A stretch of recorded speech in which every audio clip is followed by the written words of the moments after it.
What up? This Ibn Webb, Quran the Sum, official thanks thing going down here. In Essex County All Day Edition. Abdul Madison. The blessings just keep continuing for me to get him up on here. Didn't think I could get him, but reached out to him. He's like, "Yeah, not a problem, man. Whatever you need." So looking forward to just catching up to him. One of East Orange's finest, doing well for himself, coaching, et cetera, et cetera. So I'm just looking to get Ab on and talk our talk, and we just gonna go from there. Hold tight.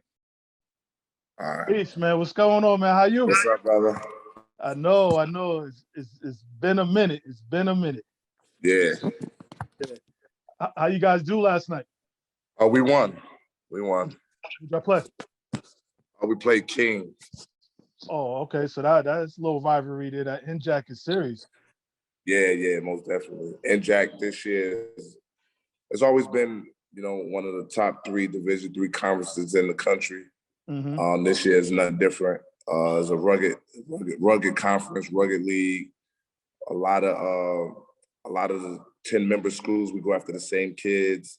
Yeah. So you got the same kids battling, from high school all the way through. Actually, from youth ball, now they're in college, still battling. Mm-hmm. Oh yeah. Well, how y'all doing the season overall so far?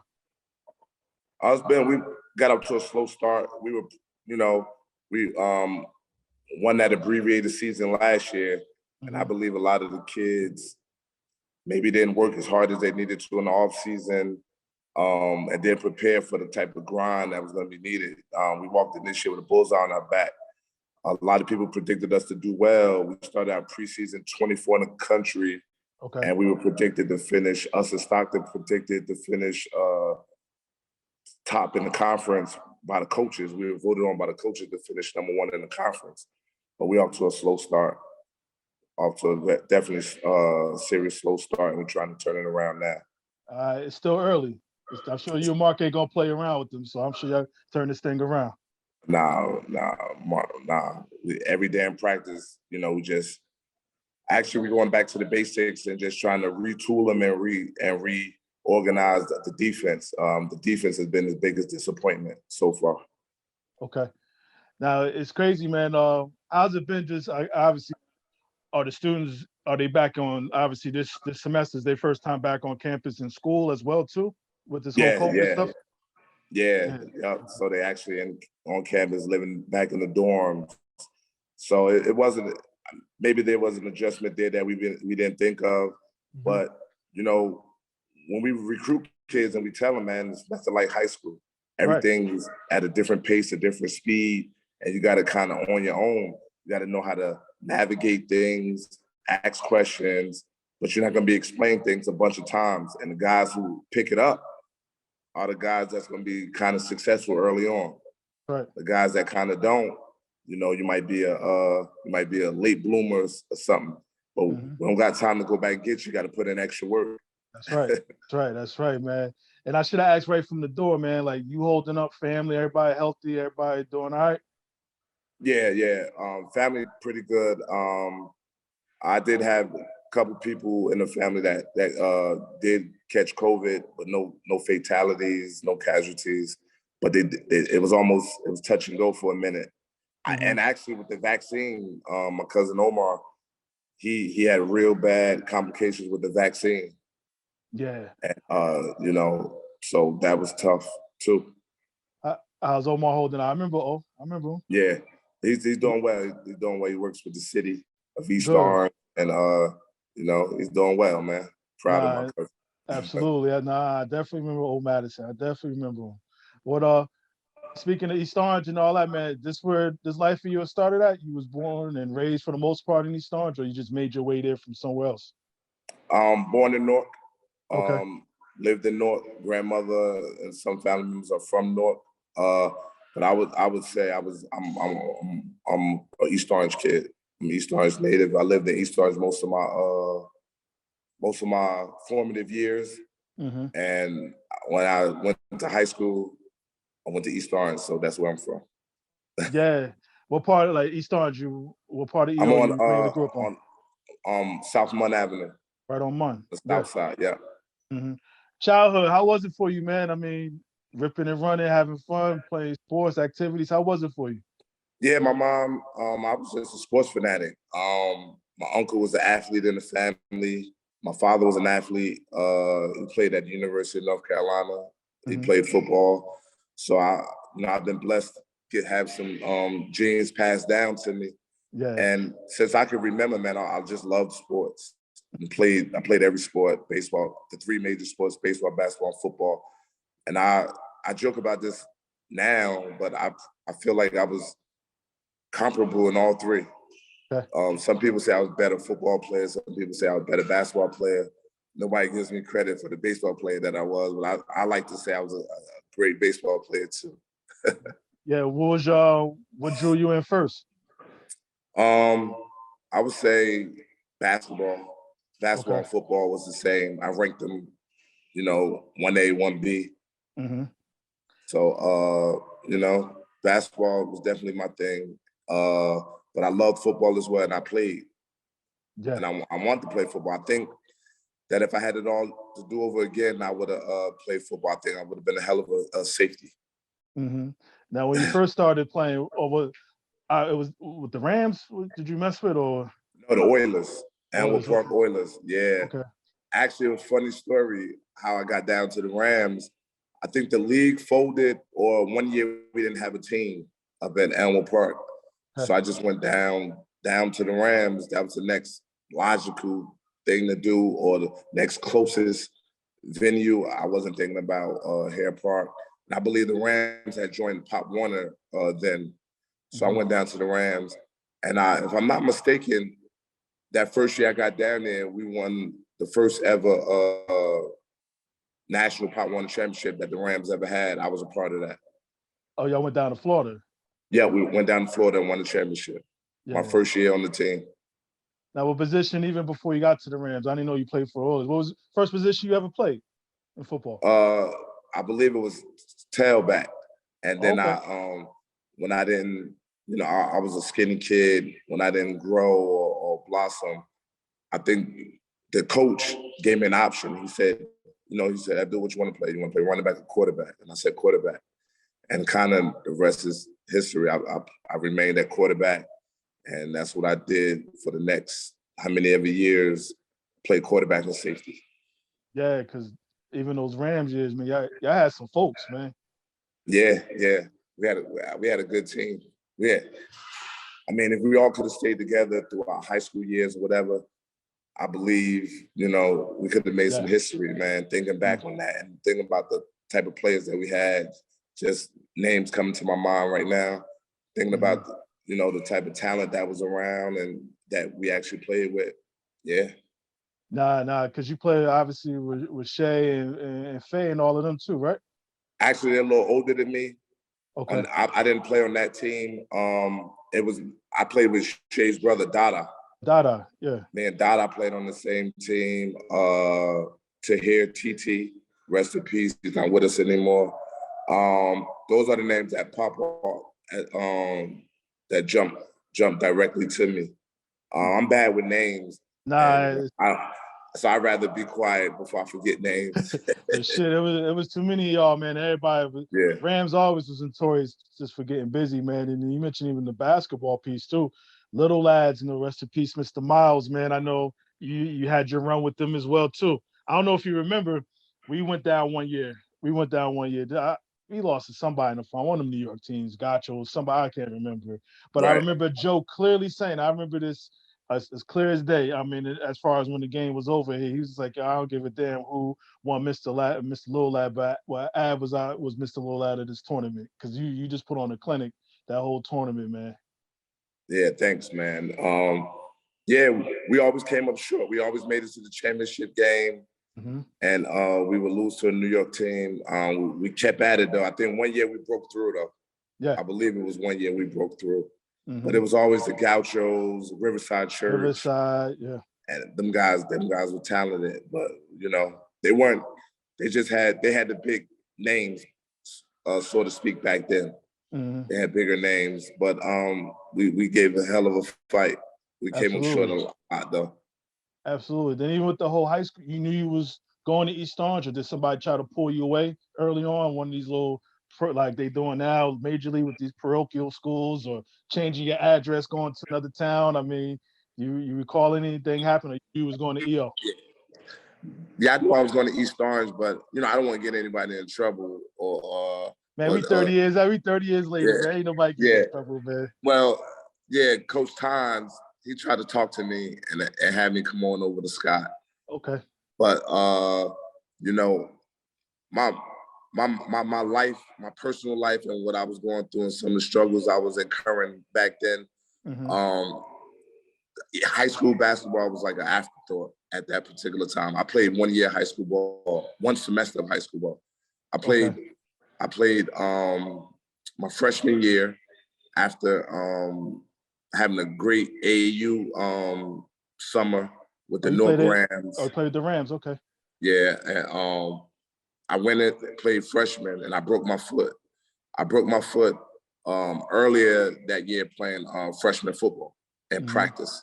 Ooh. So I didn't get a chance to play football. And when I broke my foot, it kind of sidelined me for some of the basketball season at freshman year. But I got an opportunity to play, I would say, a quarter. I came back after missing about 6 or 7 games, and I've made a mark on the freshman team. And then that's kind of when everything went south. Yeah, and interesting you brought that up, man. Like, I know it wasn't your regular traditional route here, man. Like, how did you just maintain yourself through everything you went through or saw and everything else to still be where you at today? I'm talking about even back then, like those high school years. I mean, like, how did you do it, man? Like I said, I know there's some things that went down, a bunch of stuff here. Yeah, just perseverance, man. I was always a kid at heart and knew I was an athlete. Okay. But knowing that you're an athlete and being able to provide for yourself and just do the basic things that other kids had, like just meals, or decent places to sleep and stay, and having clean clothes. That wasn't what I had at that particular time. Through personal tragedies in my family or whatever, people succumb into life's ills. I had my family, we had people that used substances, and the people that were in charge of taking care of me, they didn't do a good job. But being older now and looking back, they suffered. There was a disease of addiction, and so I didn't have the traditional route, right, where I played high school ball. So I was able to play, and actually, it led to me becoming a juvenile delinquent. Actually, my choices led me to that. But in retrospect and hindsight, I made some of those choices based on me lacking the knowledge of what was available to me and who was in my corner. I just chose to go another route to try to fit and survive. I was in survival mode, yeah, so to speak, at an early age. Nah, interesting you say that, and I know, and even we're impressionable at those ages too, man. We want things, you know what I mean? Like, we see things, we want things. Our peers got certain stuff that we think that we should have, and some of us we take different routes to trying to get that. And to your point, you mentioned that whole juvenile delinquent stuff here, but somehow you weathered the storm even with all that, man, and came out on the other side here. I mean, but you mentioned you got information, I'm sure, with the players and everybody else that may bring these conversations up to you. You got some jewels to hit them with, like, hey, I've been that way. I know that route. You know what I mean? And for you to even be standing here as far as coaching on the college level, man, that's a testament to you here. So, I mean, that says a whole lot, because I could be talking to you through a collect call right now, man. Indeed. And I weathered it, and Yes. I made some bad decisions, and this was all young juvenile years where I should have been growing as a person and maturing and becoming a young man. And I felt like I was making grown man decisions. Like, it was almost like survival. I was just surviving and making a lot of bad choices. I was in the wrong circles, and but I felt abandoned. I was an angry kid. I was an angry kid because I didn't understand a lot that was going on around me. So Yeah, to your point, we take it out all different kind of ways here. As far as you just never know when you look back, like, damn, that's probably part of that anger I had, or this and that. Why I did this? Why I did that? Or I chose that route. Nah, mhm. absolutely. Now you end up over at Jersey City, man. How was that journey to end up there to actually play basketball?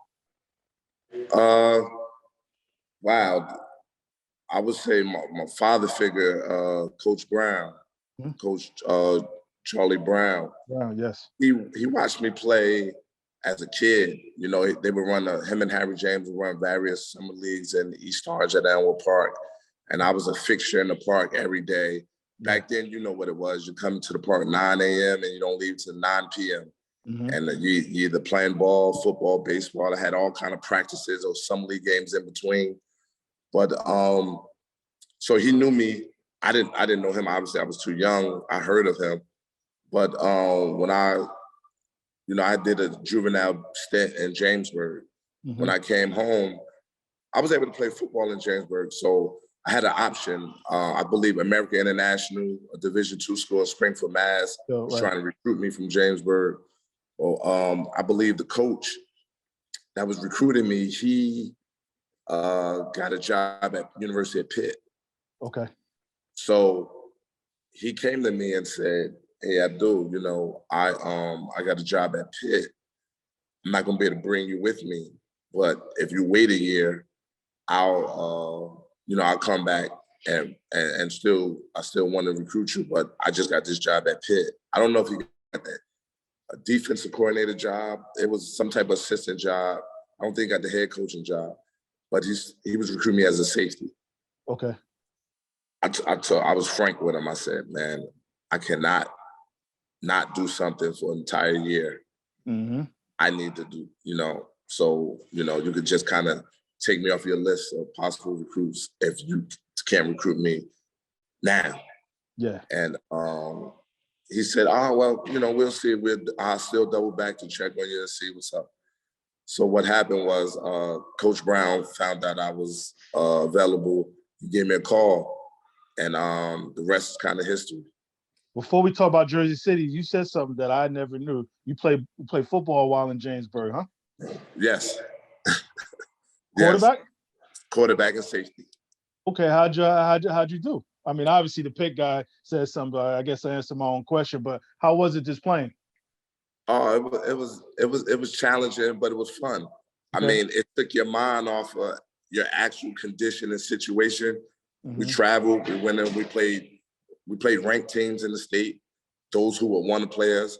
I remember playing New Brunswick, Marist, Cinnamon, who was ranked. They had a couple NFL prospects Okay. and guys that went on to play in the NFL, I should say. And definitely, we had a good campaign. I think we might have we finished 2 games over 500, but we couldn't compete in a state playoffs or anything like that because of the school. But it was definitely a great situation. I wouldn't change it for the world. It opened a lot of people's eyes to the type of individuals that were in places like that. Hmm. And a lot of coaches would talk to me after games. And I remember distinctly one coach asking me, "Hey son, when are you getting out? You getting it? Yeah. I'm gonna come back. I'm gonna help you out." Hmm. I believe that was might have been we played Marist at Okay. Marist. Yeah, I had maybe picked off the quarterback twice, and just this little gesture, we shaking hands after the game, and I sought out the quarterback. Hmm. And I said, "Coach, where's your quarterback?" And he kind of pointed to him, and I went over there and talked to him. I said, "Listen, I picked you off twice because you didn't look me off or something to that effect. I just gave him a little gem to go with." And the coach found that astonishing, where he called me back and said, "Hey man, when are you, getting out?" Yeah. And he had those words of encouragement for me. He wanted to help me. And it's interesting. You talk about playing ball while locked up. I'm up here in Connecticut these days, and actually, and I officiate high school sports. So there was a correction facility up here in Connecticut where I had to do some games at. So so that's pretty ill. Like it happens throughout the country here, So Yeah, folks will come in, obviously. And I kind of chuckle to myself because you can see some of them as they getting checked in coming. I'm like, yeah, they already lost before they even hit the field because they scared as shit already because they coming into the facility, the barbed wire fences and everything else here. But again, a couple of them, once you just start hitting helmets, man, they realize it's football. Whoever's on the other side. So it's interesting, like you mentioned that they had that back then too. So that's pretty ill. right. Indeed, indeed. Yeah. Did I know you? So you get with Coach Brown and sidebar. Coach Brown still had like a mean left hand J too. Oh, Charlie. Yeah. yeah, man. That was the thing. None of you guys could shoot like me. Yeah. They had this thing like, Coach, come on, man. Come on, Yeah. Coach, get out of here. But he definitely got out there with us and shot. Mm-hmm. And he reminded us of his day. You know what I'm saying? Any chance he got, he reminded us of who he was and who he played against and what era he grew up in. Yeah. How was it, man? So you back home, kind of just 280 away. I mean, you playing ball, college atmosphere, just that whole transition, just from obviously even being locked up or being out for a brief period of time, being in college. How was it? Was like seemed like a whirlwind, man. Just a lot going on. Right. It was definitely a whirlwind, a 360, and you go from survival mode to now you gotta like focus and recalibrate your mind and your way of thinking, and and just trying to stay on the right path and do the right thing, because you don't want to disappoint people. When people take chance on you or show you love or offer things, you want to pay it forward by just showing up and doing the right thing. So that was always stayed paramount for me and the forefront of my brain. You just wanted to, not want to make people look bad and want to make sure that the people who gave you a chance, you owed it to yourself, but you also owed them a debt that you wanted to repay by just showing up and doing the right thing. Yeah. So getting in and just playing right away, how was it for you? It was good. It was like, you got to knock the rust off. I went in a point guard and I returned as a two guard. Okay. You know what I'm saying? I went in at, I don't know, 6 foot, 170, and I came out 6'2", 200, some change, So I wanted to, first thing was conditioning and get my weight back where I felt like I could compete on the highest level. But I wanted to, keep some of the strength that I was able to attain. But I was a 6'2", two guard. You playing right away, or you had to earn your stripes?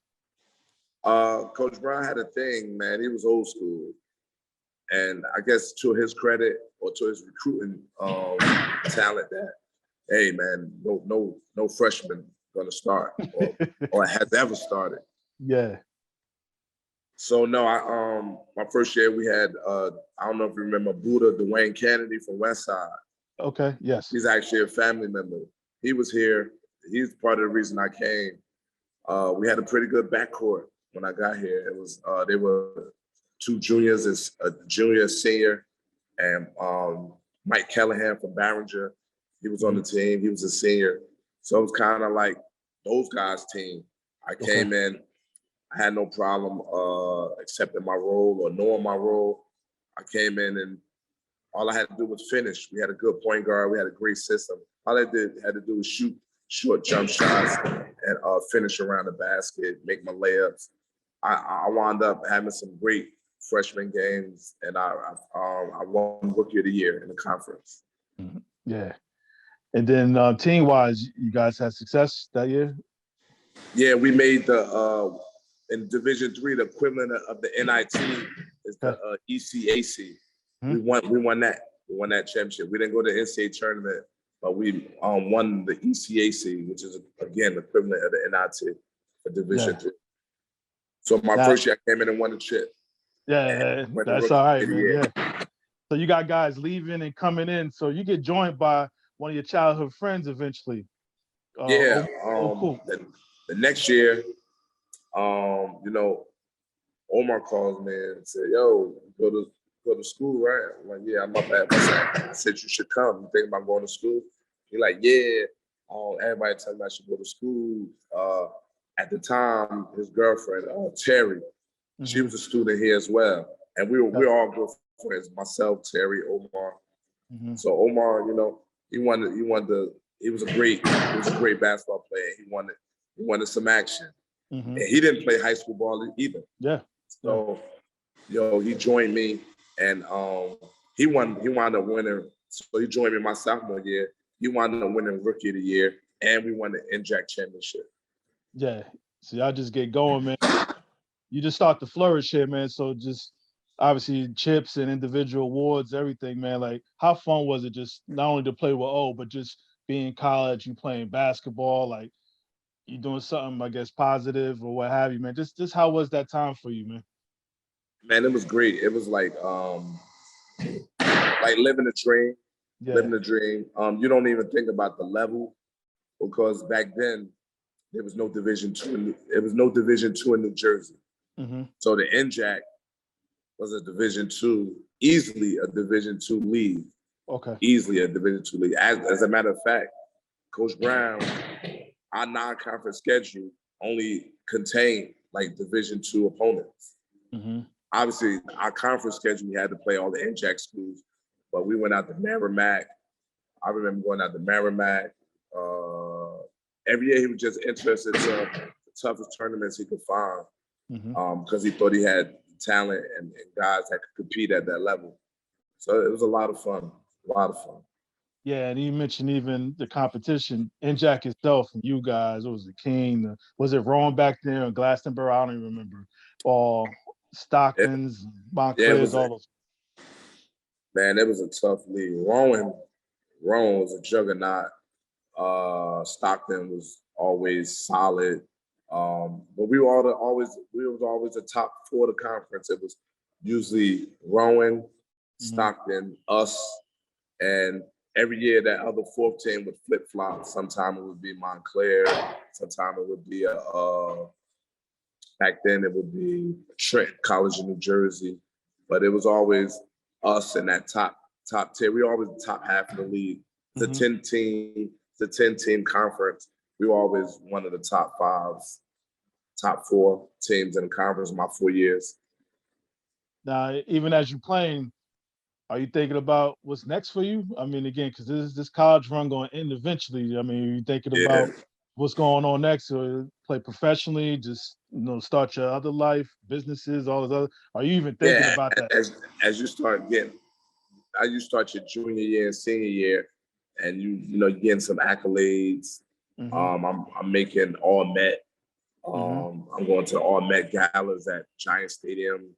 Rubbing shoulders with some of the likes of Felipe Lopez.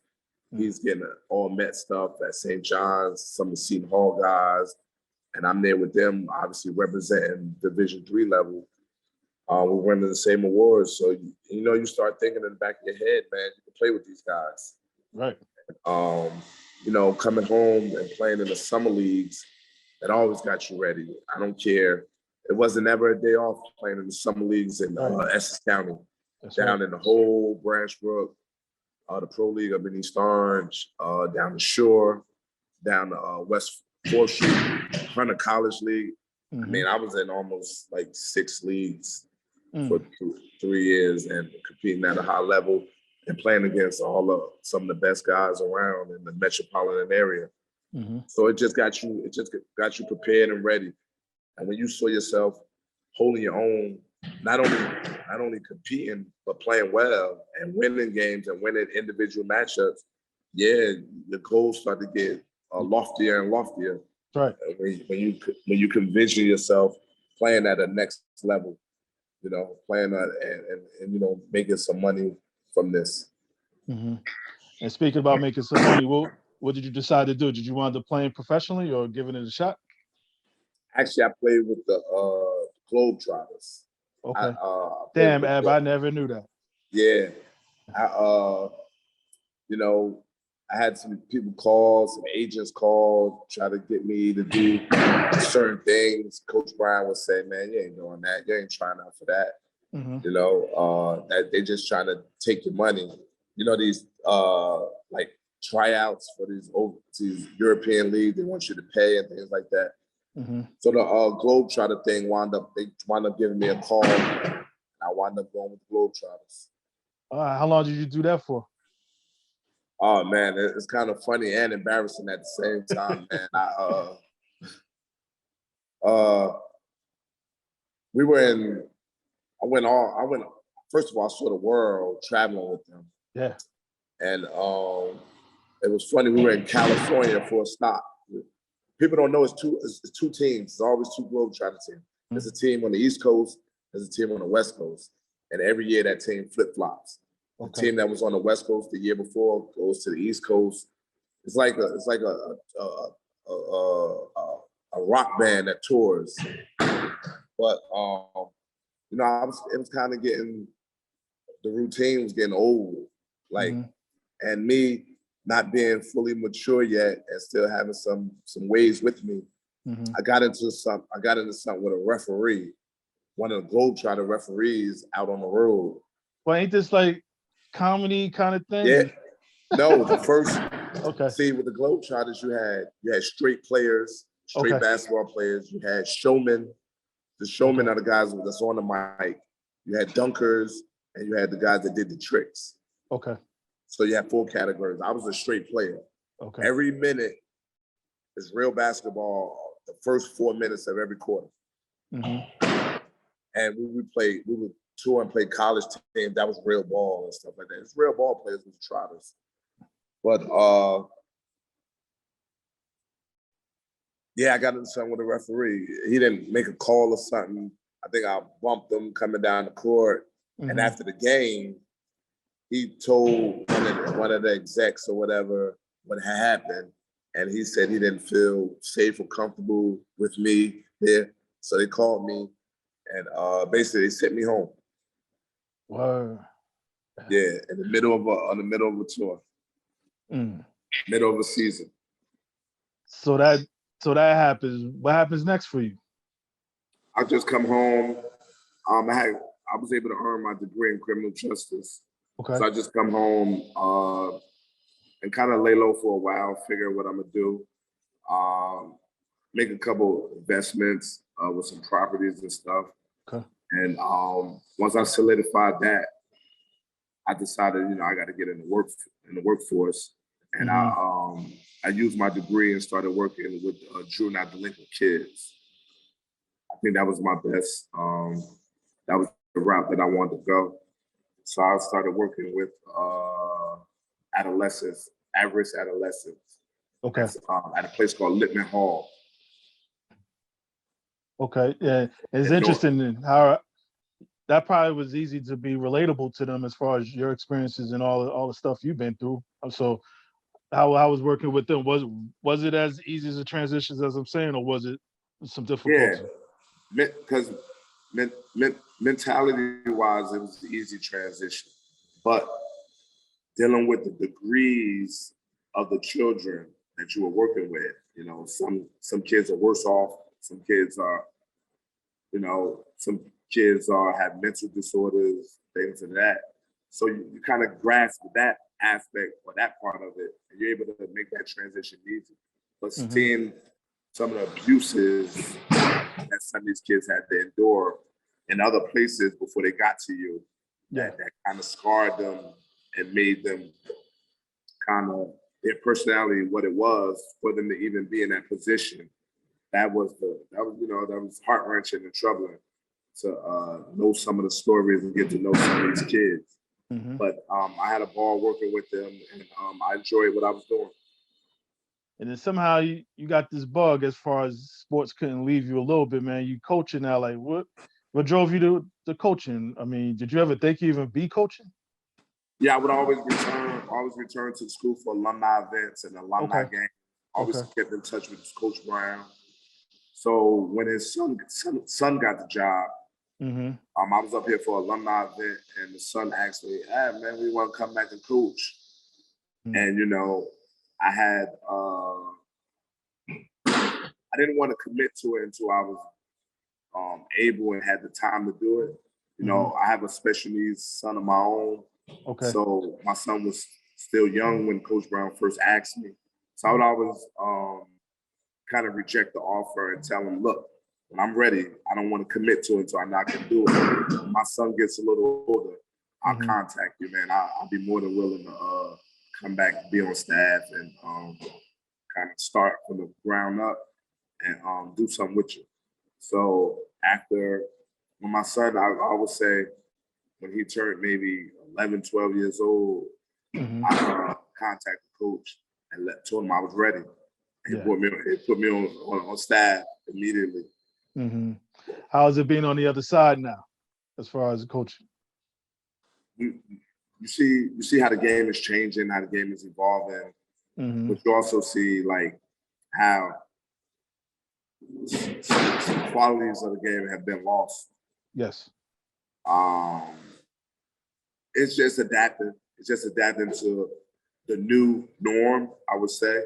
You have to keep some of the same philosophies and fundamentals that you know and that you grew up on, that you feel like is successful, but you also have to allow for some of this new stuff to take place if guys are good at it, kind of accept it.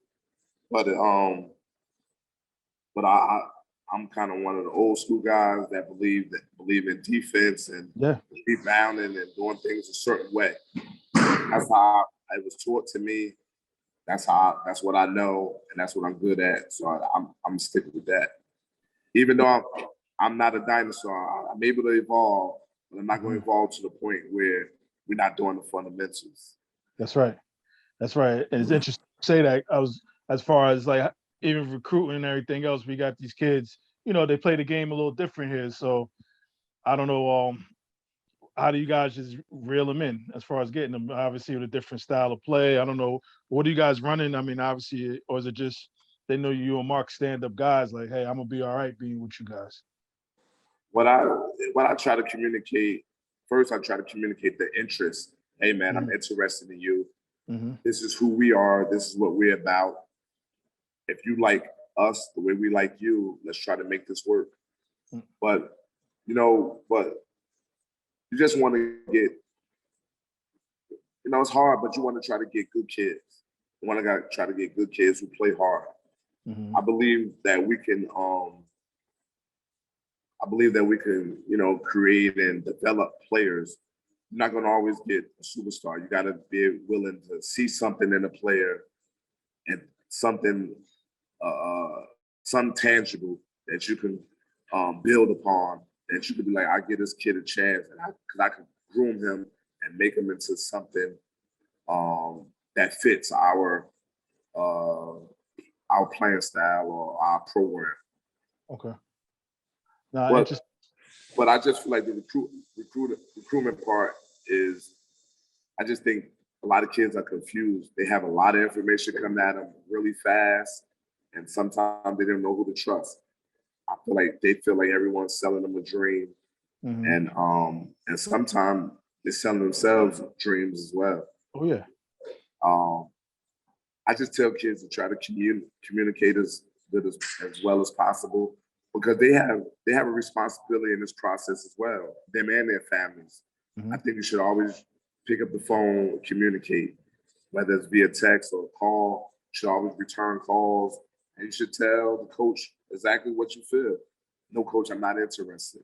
You don't string a coach along and have him keep calling you, and then you find out on NJ.com or NJ Hoops that he signed with another school, or he chose to go to another school when you thought you were in the mix, or he had you thinking you were in the mix for 7 months.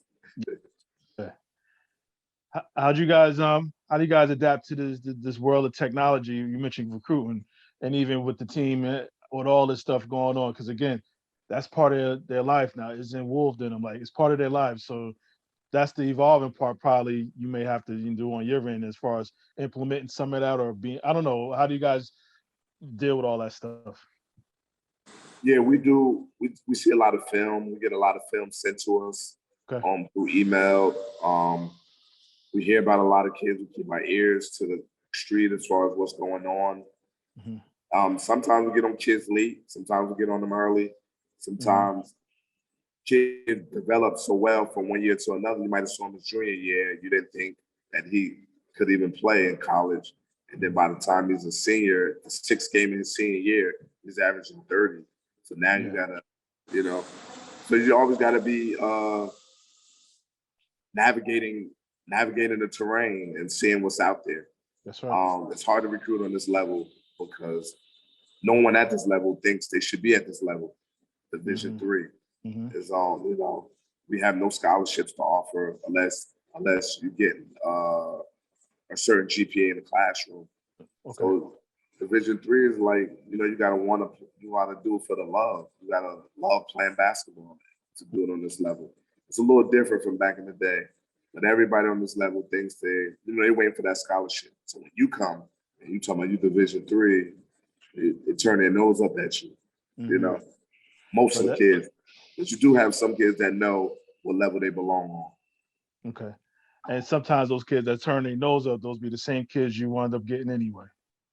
You get them 2-3 years later after they try the JUCO or try the Division II school where they played 9 minutes a game, or and that's my biggest thing to a kid, right?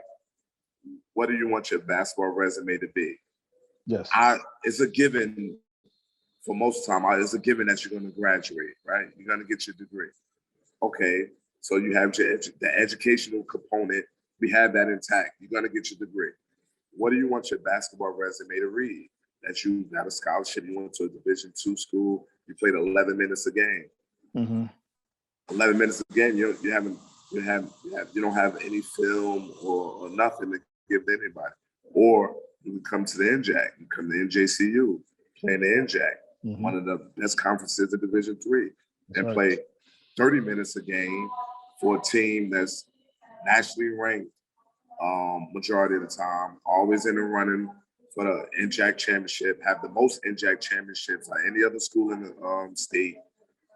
And you're playing for coaching staff that have played the game on a high level, that coaching on a high level. That's right. Give us a chance, man. Give us a chance. You're going to graduate. You're going to have a college degree. But what do you want your basketball resume to read? Yeah. No, well so said. That's kind of my pitch to sell to the kids that they be going, and I'm never trying to take a kid away from a scholarship to come to me. If you're a scholarship player, man, more power to you. I wouldn't even get in the way of that. But the kids that are the Division II, Division III players on the fence, getting a partial scholarship, you got to take out loans. Some of these private Division II schools are 50,000 through the roof. 40, you're leaving school with no degree, with a huge debt. You didn't play ball. Coaches making you hate the game, and I tried to warn you against that stuff. And now 3 years later, you're calling back saying, "What can we do for you? How can we help you?" And it's just disheartening. That these kids have so much information to process so fast, and they don't know who's telling them what and what's what. And it's just, some of the stories you hear out of kids' mouth about what was told to them or what was promised to them, it's just heartbreaking. It's heartbreaking. Yeah. This switching gears, it's a tiny bit, man. You mentioned having a son, man. How's life as a father, man? How's that career been? That's a whole job in its own, special needs. I have 2 children. Okay. 2 sons. The youngest been special needs. He's autistic, nonverbal, and he's just a blessing, man. He's a blessing to be around. Nicest kid ever. He's easygoing. It's just I'm blessed, man. I'm blessed beyond measure, and and I make sure I pray and let it be known how blessed I am. And I tell kids who want to listen, or any kids that I'm around, whether they playing basketball here or I have soccer players around me now, some softball players around me now doing this interview. I talk to them every day. I'm at the school all day from 10 a.m. to about 7 p.m. Okay. Okay. Nah, definitely. I mean, I think being the presence that pays dividend though. Like you're there. You're not just showing up to, but you're in the mix. Yeah. Yeah. Now, as far as with sports, what has it giving you that stuck with you to this day? Like, what has it given you playing sports? Oh, sports parallel life so Yeah, much. a lot The of parallel. parallels are the same, right? Whatever you put in, you get out. You work hard in life, got the chances, your percentages go up significantly that you'll be successful. Same thing in sports. The work Yeah, you put in, you increase your chances significantly to be successful. So I think sports are great because they parallel life, and that it's always a lesson to be learned. There's always adversity. It's always life learning situations that you go through in sports. So it's, the parallel between them just talk to anybody involved in any sport, they tell you the same thing. yeah. Nah, most definitely, man. And I'm mindful. I know you got practice. I'm mindful of the time. So, quick. You got a few more minutes before you get going. Yeah. Cool. So, I just like to have fun, throw folks on the spot with some random questions here as I we end this on out here. If you go with it. Yeah. Let's go. Cool. So, you're in the whip here.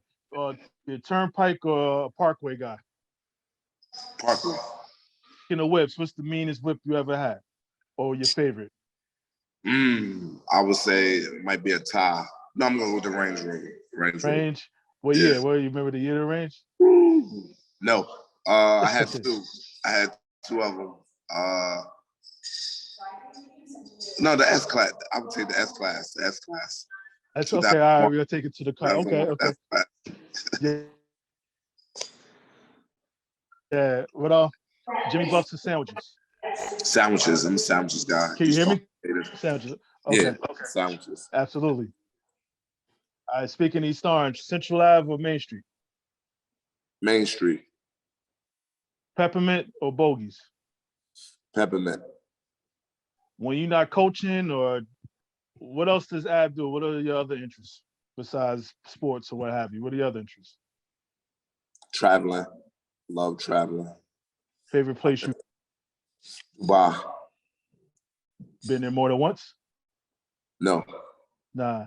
I went there. I was only in the airport. I was in the airport for about 5 hours, and I kicked myself for not grabbing a taxi or something just to go around the city for a little bit in between flights. But yeah, I had Dubai's gorgeous. Dubai is beautiful. Yeah. So we football, basketball, or baseball? Basketball.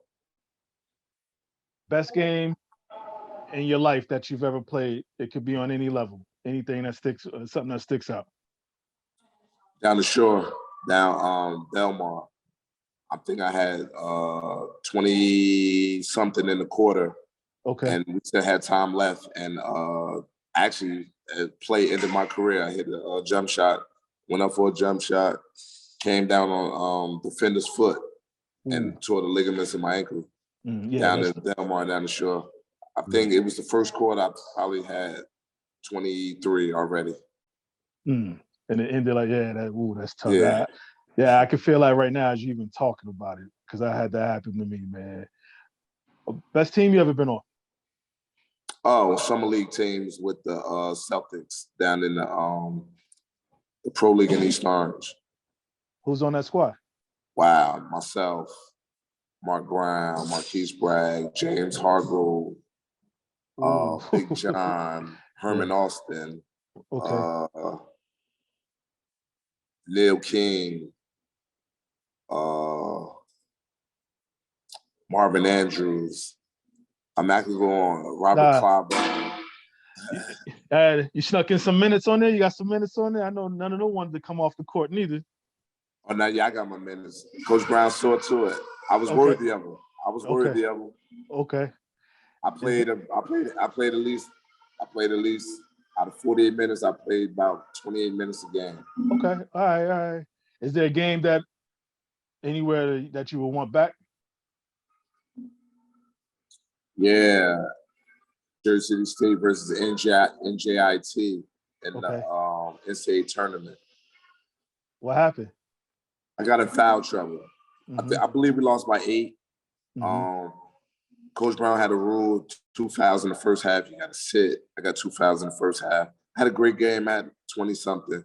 I led us in scoring that game. Omar had a good game as well. He had 20, and I just wish I had a do over. Yeah. I wish I'd had a do over. I think we'd have got those guys. Being from East Orange, your top 5 East Orange athletes you've seen. And I've seen athletes. It could be any sport, whatever. Just somebody that might have played, might not have played. Halim. Okay. Myself. Mm-hmm. Am I included? Am I able Absolutely. to This your list. Yeah, this your list, man.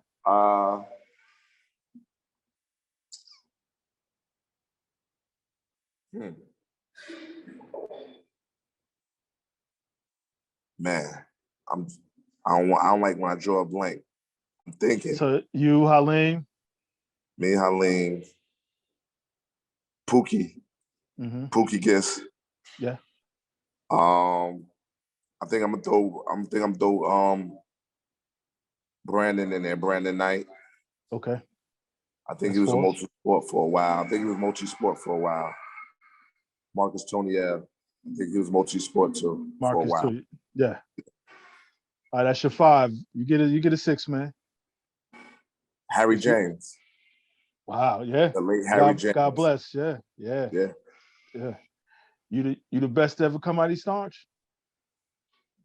Nah. Nah. I think you gotta give it to guys who went the furthest. You gotta give it to brother. Okay. You gotta give it to brother. Now we say furthest as far as like professionally. Professionally, yeah. Okay. Yeah. Nah, solid pick, man. What are you most proud of? I'm most proud of the person I've become. I'm most proud of the information I've been able to acquire along the way, and the people I've been able to meet and be blessed to have in my life that have helped me kind of live the life that I'm living. Someone who should have made it. However you want to define made it.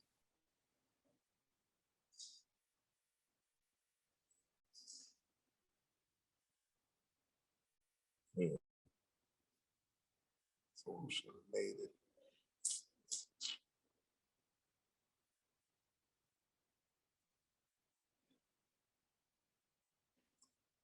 it. His face is in my head, but the name isn't. Lefty, that Clyde Bradshaw. Clyde, ooh, yeah. Clyde Bradshaw. Mm. Wrote a book on your life. What would you call it?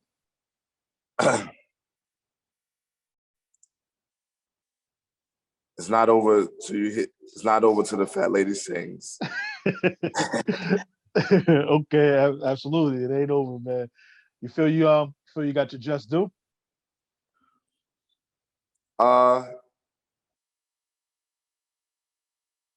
Yes, from the people that matters. Yes, I believe I have my just due.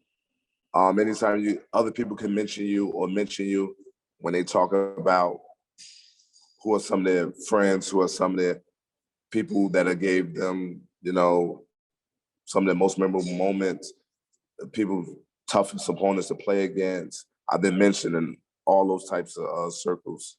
Mm-hmm. Yeah, no, absolutely, man. What's the best part about being Abdul Madison?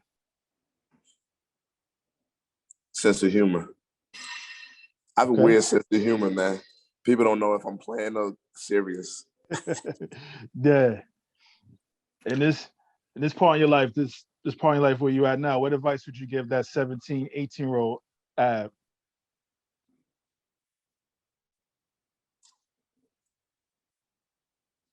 Patient.